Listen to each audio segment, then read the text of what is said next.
अस्सलाम वालेकुम दोस्तों आज मैं आपके साथ एक ऐसे मुसन्नफ की किताब का जिक्र करूंगा जिसने हाल ही में नोबेल इनाम जीता है। एक ऐसा मुसन्नफ जिसकी किताब इंग्लैंड से बाहर बहुत कम तर्जमा होकर छपी, जिसको शोहरत या जिसके काम को पूरी दुनिया में इज्जत उसको नोबेल इनाम मिलने के बाद हुई, लेकिन उसकी एक किताब जो कि उसकी पहली किताब थी उसका तर्जुमा उर्दू में हो चुका था।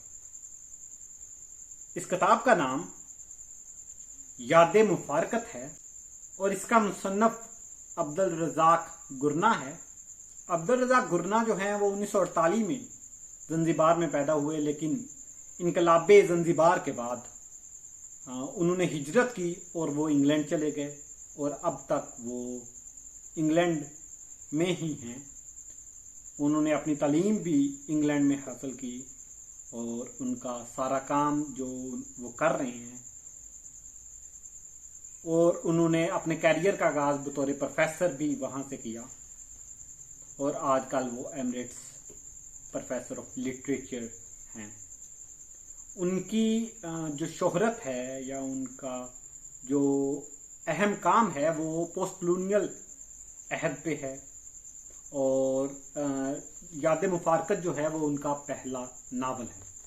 याद मुफारकत उर्दू तर्जमा है जो सईद नकवी साहब ने किया है, और ये उनकी किताब मेमोरी ऑफ डिपार्चर का तर्जमा है। मेमोरी ऑफ डिपार्चर जो है वो अब्दुल रज़ाक गुरना की पहली किताब है और ये उन्होंने अपने पीएचडी थीसिस के साथ ही लिखी थी।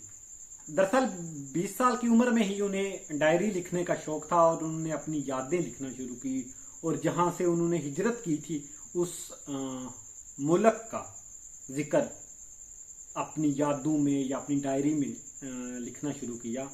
और उनके ना सिर्फ इस नावल का बल्कि उनके पूरे काम का, जो उन्होंने 10 नावल लिखे हैं, उसके अलावा जो है वो उनके कई अफसानवी मजमूए हैं, और इसके अलावा उन्होंने तनकीद पे बहुत सारा काम किया है। तो उनका सारा काम जो है उसमें जो मरकजी किरदार या जिस इलाके का जिक्र है वो ज़्यादातर जो है वो मशरकी अफ्रीका है। वो मशरकी अफ्रीका में लिखने वाले अदीब समझे जाते हैं और इसी वजह से उनको शोहरत भी मिली।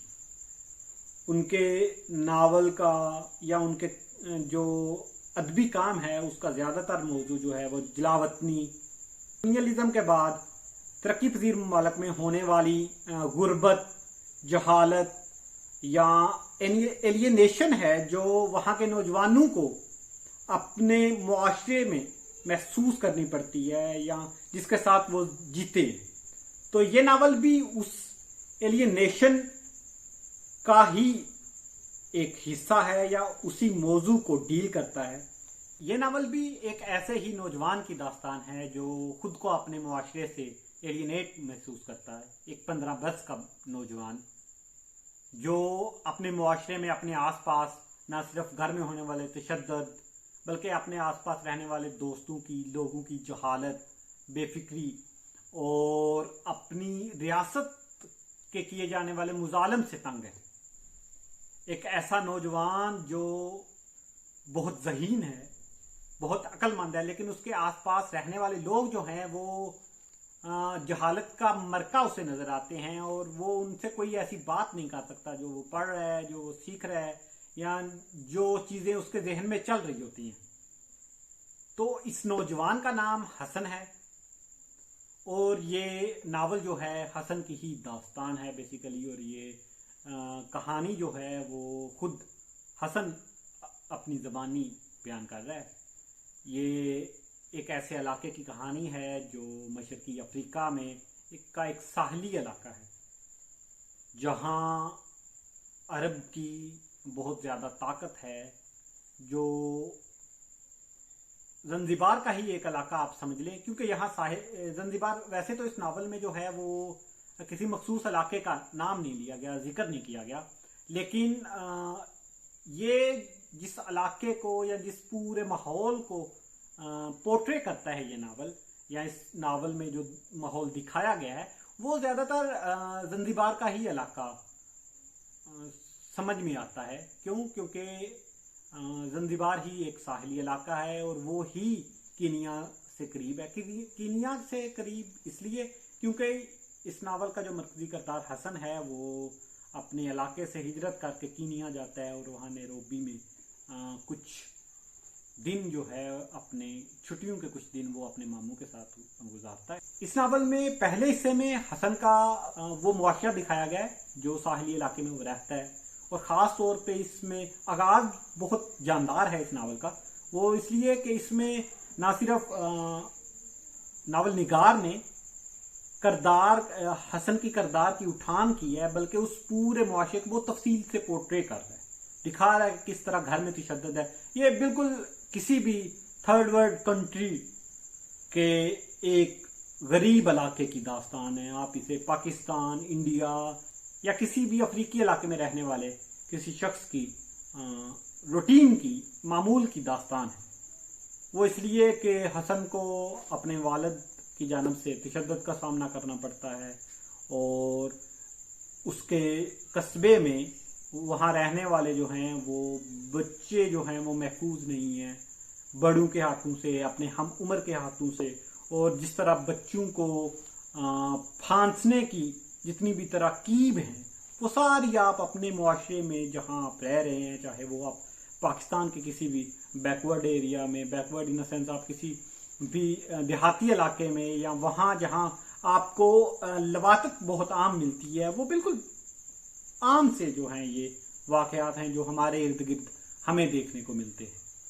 इस नावल में जिस तरह टॉक्सिक रिश्तों को डिफाइन किया गया है वो भी हम अपने आसपास देख सकते हैं कि एक वालिद है जो शराबी है, जो खुद को निकम्मा समझता है और जो खुद को नाकाम हुआ शख्स समझता है, तो उस शख्स का अपने घर वालों के साथ किस तरह का सलूक है और उस सलूक की वजह से उसकी औलाद के ऊपर किस तरह के नफ्सियाती असरात पैदा होते हैं। एक बच्चा जिसको बचपन से ही एक हादसे में उसका भाई फौत होता है और उस पर इल्जाम लगाया जाता है कि वो उसकी मौत का जिम्मेदार है और वो उस सारे ट्रॉमा से गुजरता है और वही ट्रॉमा उसके साथ सारी उम्र रहता है। तो ये बिल्कुल एक वैसा ही नावल है जैसा कि कोई भी किसी भी नावल नगार का पहला नावल होता है। मोस्टली एक आम सिंपल सादा सी कहानी।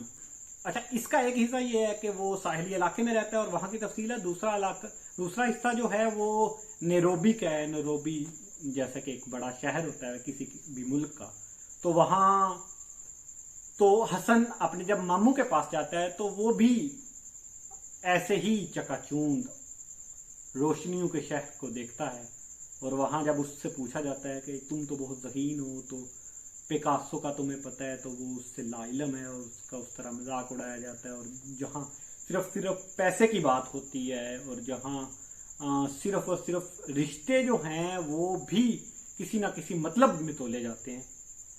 तो इसकी दास्तान एक सादा से बच्चे की दास्तान है जो किसी बड़े शहर में जाकर मौके की तलाश में होता है और जो जाता तो अपने मामू से मदद के लिए है कि वो उनसे कुछ विरासती हिस्सा मिले और जिससे वो जाकर किसी बैरून मुल्क तालीम हासिल कर सके। लेकिन उसको वो हिस्सा तो नहीं मिलता, लेकिन वो जिंदगी की बहुत सारी तलखियों से आशना होता है और वो तलखियां ही उसे अपनी जिंदगी की राह मुतय्यन करने पर मजबूर करती है। हाँ, एक बात जो मैंने अफ्रीकन लिटरेचर में बहुत ज्यादा देखी है वो है हिंदुस्तानियों से नफरत। अफ्रीकी लिटरेचर में चाहे वो निगोगी लिख रहा है या चाहे वो अब्दुल रज़ाक गुरना है या दूसरे हैं, वहाँ हिंदुस्तानियों से नफरत का जिक्र या उनके नावल या कहानी में हिंदुस्तानियों से नफरत का अजहार जो है वो कभी कभी तो बिल्कुल निचली सतह पर होता है कहानी के अंदर मलफूफ अंदाज में, और कभी कभी वो जो है वो बहुत तफसील से बाहर आता है। उसकी अहम वजह जो है वो इंडियंस का वहाँ की इकॉनमी पे होल्ड है।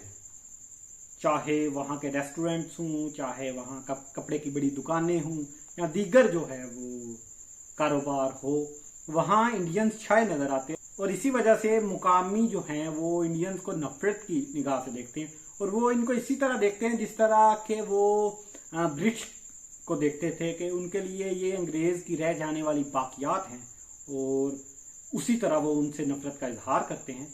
गुरना को नोबेल इनाम उसके काम पे मिला था, और उसका काम बहुत वसी है। इसके अलावा वो कई बड़े अहम ओहदों पर रह चुका है, और उसने बुकर प्राइज जैसे अहम इनाम की सदारत भी की है, उसकी कमेटी में भी शामिल रहा है। इसके अलावा जो है उसके जो नावल मशहूर हैं वो पैराडाइज है और बाय द सी है, जो अभी तक उर्दू में तो तर्जमा नहीं हुए, लेकिन चूंकि उसका ये काम उर्दू में तर्जमा हुआ है तो वो अगर आप अदब से वाबस्तगी रखते हैं, आप नोबेल लॉरिएट को पढ़ना चाहते हैं, तो यही एक अहम किताब है जो उर्दू में तर्जमा हो सकी है, और इसको आप ज़रूर पढ़िए। अगर आपने पढ़ा है तो अपनी राय का इज़हार लाजमी कीजिए, वरना इसको पढ़ने के बाद जो है वो कमेंट में अपनी राय का इज़हार कीजिएगा, और ये भी बताइए कि मुझे इसके अलावा कौन सी किताबों का रिव्यू करना चाहिए या किस किताब पे बात करनी चाहिए। तो मैं कोशिश करूँगा कि मैं उन किताबों पे अपनी राय का इज़हार करूँ या उसको पढ़ सकूँ। तब तक के लिए अल्लाह हाफिज़।